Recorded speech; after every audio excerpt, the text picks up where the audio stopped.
Hey listeners, Dan here. This is part 2 of a 2-part look at concept-based teaching and learning. In this episode, I'll be interviewing Julie Stern, one of the foremost experts on concept-based teaching. If you haven't checked out the previous episode, I encourage you to do so. I talk a bit about what we mean by concept-based teaching and learning, and then I speak with Trevor Alio, a teacher in Virginia who is implementing Stern's work in the classroom. Okay, on to the show.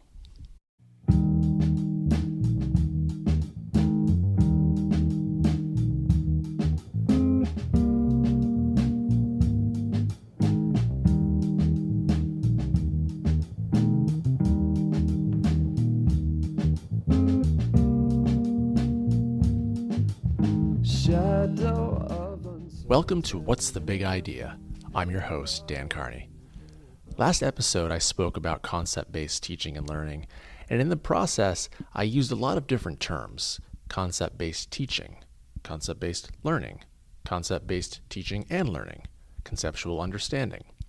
For the purposes of this discussion, all those terms fall under the same umbrella: the idea that students will learn more deeply and think more critically when they make conceptual connections and build brain schema to think about things in transferable ways. Let's get right to it. I had the privilege of interviewing Julie Stern, a teacher trainer and instructional coach who supports schools and teachers in transforming their practices. She served as a specialist for Dr. Lynn Erickson's Concept-Based Curriculum and Instruction Certification Institute. Julie previously served as the Director of Public Policy and Curriculum Innovation at Cesar Chavez Public Charter Schools in Washington, D.C. Julie is also the author of Tools for Teaching Conceptual Understanding, both for elementary and secondary teachers. And I should note here that these are fantastic books for teachers who are looking for practical, how-to guides for conceptual-based teaching and learning. I began the interview by asking Julie to explain how she got into concept-based teaching and learning. I wonder if we could start by just telling me and my listeners about your background, how you got into concept-based teaching, and your connection to Lynn Erickson. I am a social studies teacher originally, and that's what I like about you being a social studies teacher. And so my background is teaching social studies, and so I always knew I was trying to do something like concept-based curriculum instruction, and it wasn't until I came across Lynn Erickson's book. Let's see, I suppose it was in 2009. Did I say, "Oh wow, this is what I've been trying to do," and she put lingo to it, and so and just a much better structure, and so I reached out to her because I knew she had her certification institute, and it was kind of late. I reached out to her like in January of 2012 and said I'd love to be considered. And her workshop was full, but she said I just had a cancellation and come on in. So at that moment in time, I was also promoted to director of curriculum for all subject areas, 6th through 12th grade. And so it was almost like within days of talking with Lynn Erickson, Wow. getting accepted to her workshop, I was promoted to director of curriculum and instruction. And so I went to the workshop already having done a huge curriculum revision process. So we read her books among many others, and it was really exciting to meet her. And then the following summer, she reached out to me and said, "Would you be my social studies specialist?" So that was really amazing. So for 6 of her certification institutes, I served as her social studies specialist. So we got to know each other quite well. And I went to Corwin Press, her publisher, to say, "Would you be interested in doing a concept-based social studies book?" And they said to me, "Sorry, there's no market for social studies." Really? Yes. And I love to make the joke of, well, when there's no market for social studies, you see what our politics devolves into. Yes. Mm-hmm. But it's all come full circle because I went back to Lynn and Lois Lanning, who's her partner in writing, and said, "I know you guys are writing a second edition to your Thinking Classroom book. Are you going to go more into instruction and assessment?" And they said, "No, we're not really planning to go too much into assessment and instruction. You have our blessing to write a proposal to Corwin for all subject areas." And so I did. I submitted it to Corwin, and they said, "We love it, and we want you to make it into 2 books." an elementary version and a secondary version. And so that's where my books, Tools for Teaching Conceptual Understanding, came about. Okay. And I should mention here that the book is really a very teacher-centered book, really practical, really a great roadmap for teachers who are interested. And actually, sticking with the book for a second, there's a quote I want to read. I hope you could comment on it from sort of the middle of the book, middle of the page, but it jumped out at me. You and your co-authors write, "What troubles us the most, however, is that missing from the hype of truly transforming teaching and learning is that the goals often remain surface level." What would you mean by that? Wow, I'm loving that you're quoting us back to me after so many years. I know that's from the introduction, and what we mean by that is personalized learning in particular. At the time that we wrote the book, was was going through some growing pains, which I feel like it still is. But I feel like a lot of people misconstrued it to say kids working at their own pace on mostly mathematics instruction, and the goal was, still procedural fluency of mathematics, not conceptual understanding of mathematics or conceptual understanding of anything. And so that's what really worried us about personalized learning in particular. Of, let's just give kids a laptop, have them work individually. Whatever they're missing, they're going to catch up on. Yeah. Whatever they're good at, they're going to go to the next level. But it really wasn't about sort of solving complex problems, because that's what me and my co-authors are all about: is how do we prepare students to solve really complex problems. And if we're still stuck in teaching to remember information, to regurgitate facts, then we'll never be able to have kids who can solve climate change, for example, or solve the polarization um, that's hitting our country as well as so many others around the world. Yeah. If you make the observation that most curriculums stop at the topical level, and that certainly has been my experience, most recently with the California History and Social Studies standards. Why do you think that is? Why do most curriculums take that approach? Well, we are living through, not to be trite or stereotypical, but we are indeed living through the industrial era of schooling, and so we are living through a model of schooling that was founded to produce people who could simply regurgitate what it is that we wanted them to do. And so it's requiring such a major shift as economies change, and as what the world needs, it changes. We have to change education, but we know that is such a huge area to change. And if I could talk specifically to social studies for a second, Sure. social studies is almost always the worst of all the standards, because it's such a human-centered discipline, and because we use it as a political hot potato. And so, I'm currently, I said mentioned earlier that it all came full circle with my writing of books, because I'm currently writing a social studies book. Can you imagine? Which is really exciting, for Corwin Press, the same publisher that originally said no. So I love it because it's all coming back full circle. So Hmm. I'm writing Visible Learning for Social Studies, which takes John Hattie's research, and it's along with Doug Fisher and Nancy Fry, who've already written.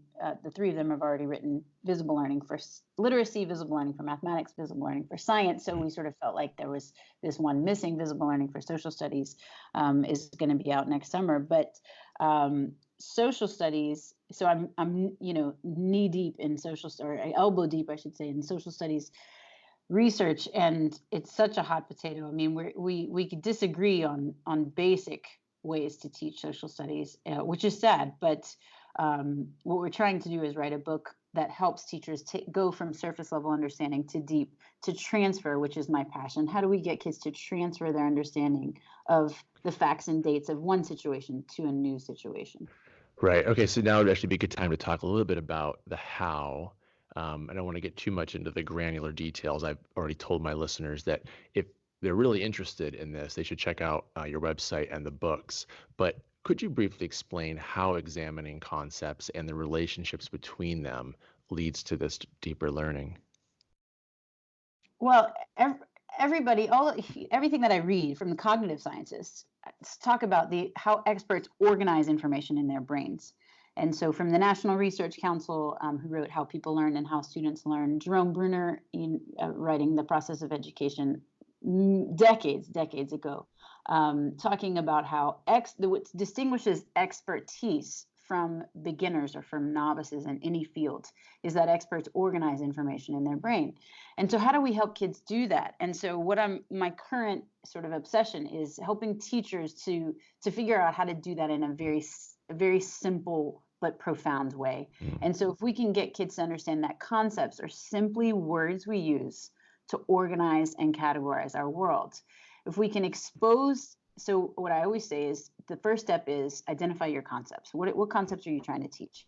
The next step is figure out how you're going to get kids to make meaning of those concepts, preferably by linking them to known examples, because we know when we link to kids' prior knowledge, then the concepts take on such greater meaning. So what I always advise is go to Google Images or Unsplash, actually Unsplash just, I feel like that royalty-free picture website just is no longer. So we're finding alternatives to that. But go to Google Images or any other visual website and put the concept in, even if it's something like, for me, for social studies, it might be like a nation's relative power in the world.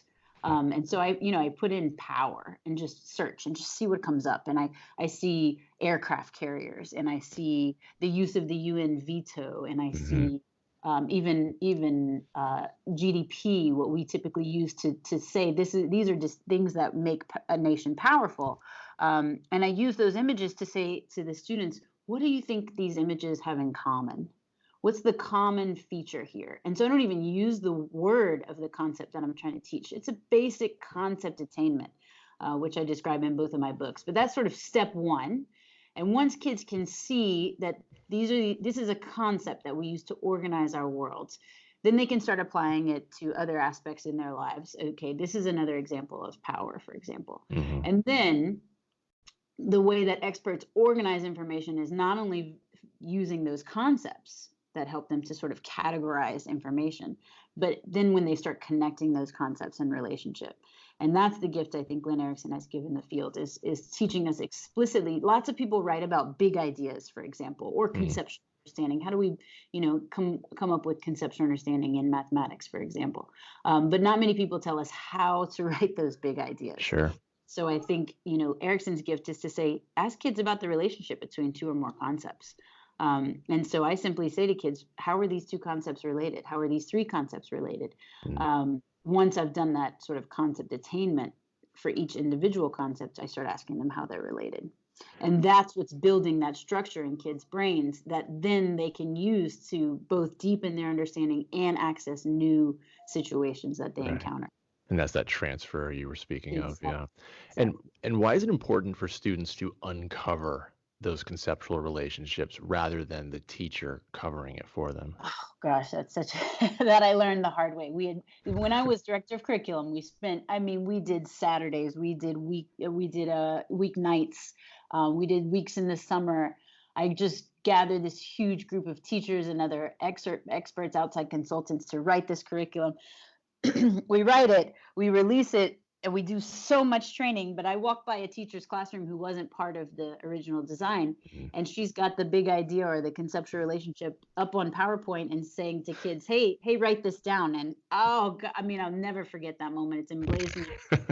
And the reason is because it still means nothing to the students. We know that in order to learn, the brain needs to be stretched. And the brain needs to be sort of put outside of its comfort zone. And so if we're just receiving information, hey, kids, write this down, then the brain's not actually internalizing anything that the teacher's saying or covering. And so the better tool is the question, what's the relationship between this concept and this concept? And let's look at this fact-rich example from history, or a very rich mathematical problem, a very rich science experiment, so that then they can say, oh, I'm seeing right before my eyes what the relationship is. And then it's embedded in their memory. Right. You spend a lot of time in the book discussing the need for teachers to be open and explicit with students about the why and how of conceptual learning. And that really rang true with me, that I think often as teachers, we think of the curriculum as being something secret almost that we plan, but the students don't actually see behind the curtain. They just see what they're doing in class. Why is it important for the students to really understand conceptual understandings and why we're doing it? Absolutely. I mean, we were a bit ahead of our time when we wrote that because, of course, the book came out in 2017, but we wrote it in 2016, and now everything is talking about either metacognition or student agency, and students owning their learning.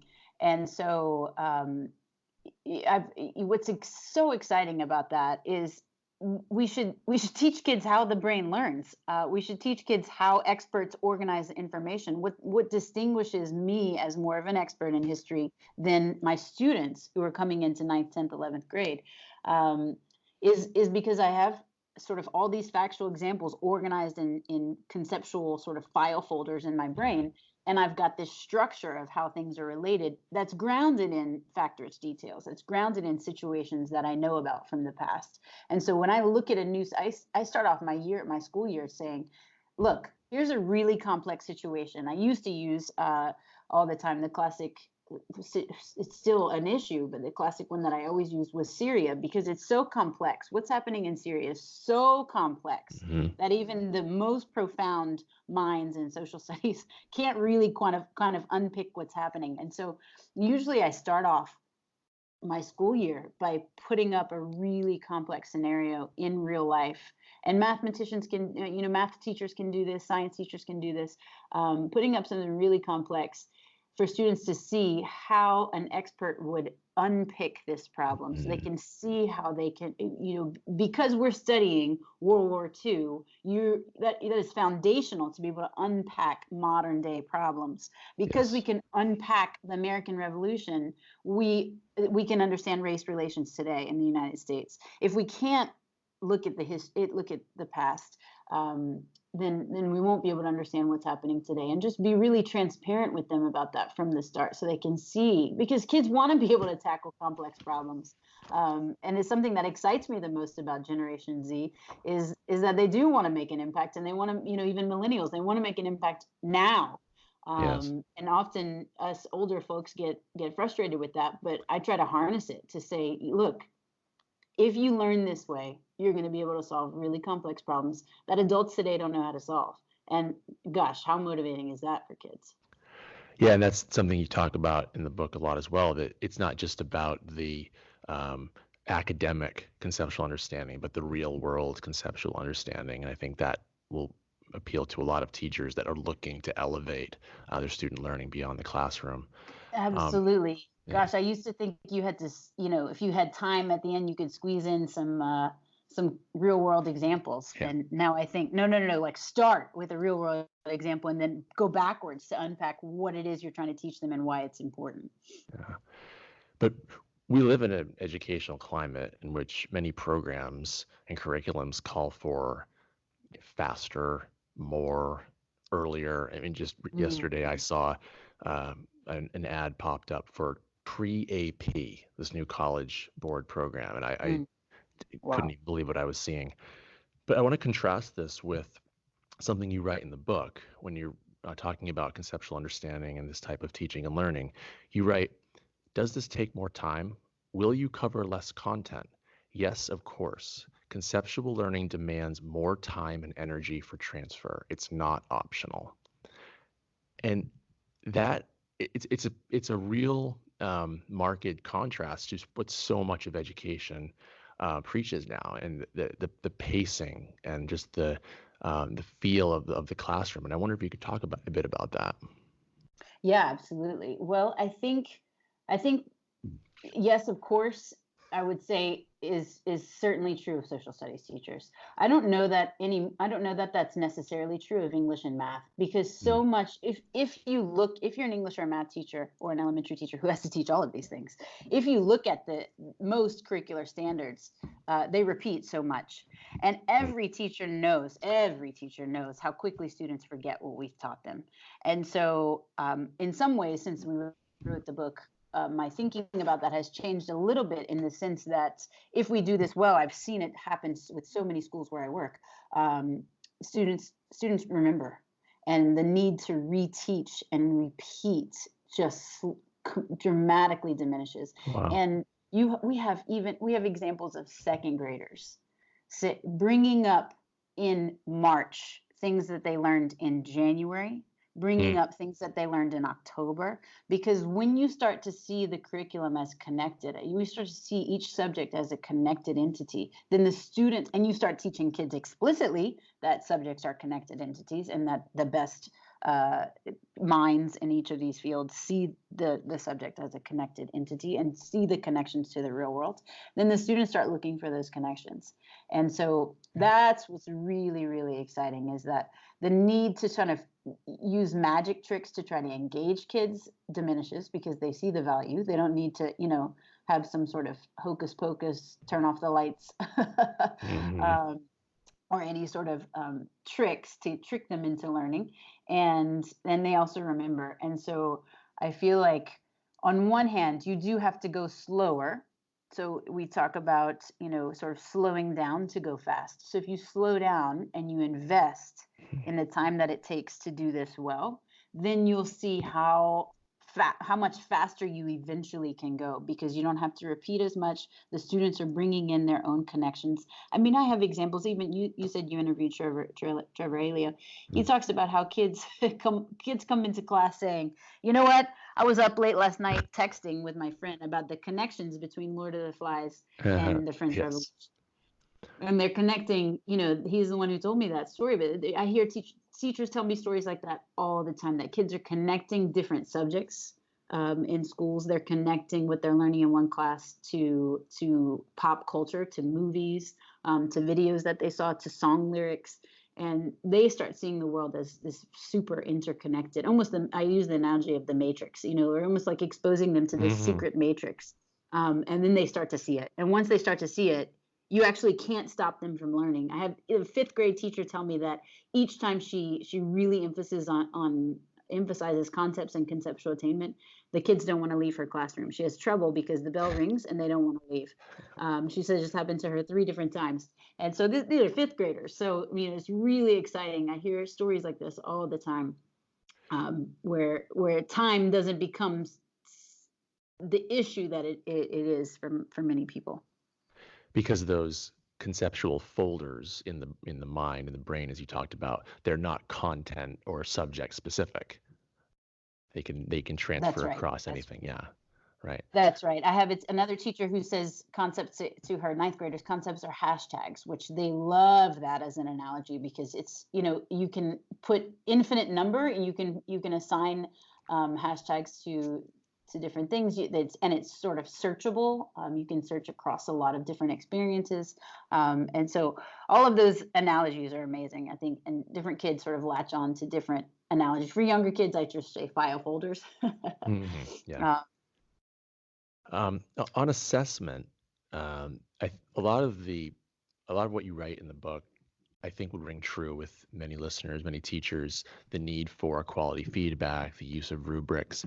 But there's one thing that perhaps might be counterintuitive for some teachers. And in discussing assessment in concept-based teaching and learning, you write that particularly summative assessments should be novel or dissimilar to what the students have been learning. I wonder if you could speak a bit about why students should be presented with a new situation in a summative assessment. That's definitely the most radical thing that I say. I'm Mm. glad you picked up on that. Yeah. And in working with schools long term, it's the one that I don't push it right away. It's usually if I have a partnership with a school district for more than a year and more than one academic year, then I push it in the second academic year. Mhm. Well, that really comes from Susan Brookhart, who's sort of the queen of assessing higher order thinking. So if we think about Bloom's taxonomy's cognitive dimension, I write a lot about how people don't look at the real Bloom's taxonomy; they look at the old triangle. If we're looking at the one that people are most familiar with remember at the bottom and create at the top, Mhm. if Susan Brookhart says, and you can't deny it, if it's not a new situation, you cannot be sure that they're truly understanding, applying, analyzing, or anything else, because they could be remembering my analysis. Mm. And so, that was a watershed moment for me in my career. I just said, you know what, that makes perfect sense. I can ask questions about World War II that are analysis level questions, but if we've already talked about it in class, then I can't be sure they're not remembering my analysis. And so that was a big sort of lightning bolt moment for me. It has to be a new situation if we're trying to assess higher order thinking, and if we're truly trying to assess their conceptual understanding, the relationship between two or more concepts. The same principle applies. It has to be a new situation. Of course, where those concepts are present, I'm not going to think of a situation where I'm going to be very careful about what the situation is that I'm going to pick. But that's actually, a lot of people are talking more about it, which is really exciting. In fact, I had a teacher in Manila before I came to their campus. They were doing teaching for transfer and assessing for transfer, and he talked about for his master's degree, he needed to do a project on assessing for transfer. And so he was doing this like sixth grade science teacher. So he was doing kinetic energy and force and motion. And so, in class, he made sure you have to transfer in class. So you can't wait till the assessment to be the first time that kids apply to a new situation. Right. That is also something I learned the hard way, of course. You have to transfer at least twice, so that kids become very accustomed to transfer, and be very transparent with them about that being the goal. And of course, be very transparent with parents about that being the goal. So there's a lot of sort of back end stuff that you need to do before you do this, but it works. This one particular teacher did sort of Newton's cradle and different ways of different context of force and kinetic energy and motion. And on the assessment, he had them analyze force and motion and kinetic energy on roller coasters. And he had never talked about roller coasters in class, but he interviewed his students to say individually, to ask the question, do you think that was fair, that I assessed you on roller coasters and we had never talked about roller coasters? He was floored. 100% of the students individually answered the question, yes, absolutely, I think Wow. that was fair. Obviously, he had done a lot, and his school had done a lot as a collective body to make sure that kids and parents understood what they were trying to do. But where I've seen it done and done well, there's complete buy-in, and even young students get it. They get why.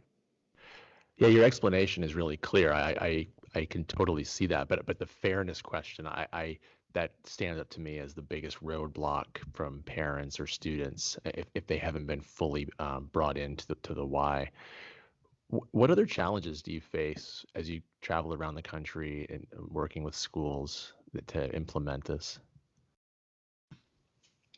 I mean, I think the biggest roadblock, of course, is that the assessments on which schools are measured have not caught up. And those tend to be, I mean, there's some bright spots here and there. And even you mentioned the AP. The College Board is starting to move to a more conceptual approach to their assessments. Or you maybe said pre-diploma program.